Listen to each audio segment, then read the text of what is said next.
Hello, welcome back to the channel. Today, we're going to dive straight into how you can use Notion for rental property management, a full guide for 2025. Let's start with creating a new page in Notion. This will be your control center for all rental property information. The reason we do this is to keep all your property management data in one place, making it easier to manage.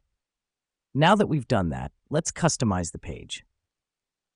Add a list of your properties using tables for better organization. Each property should be a separate row, and the columns should include data like property name, location, rental price, and current tenant. This helps us because it gives us a quick overview of all our properties and the related details.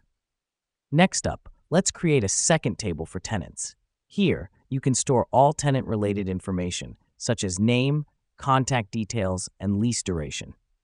Link this table to your properties table. This is crucial as it allows you to quickly match properties with their respective tenants, streamlining your rental management process.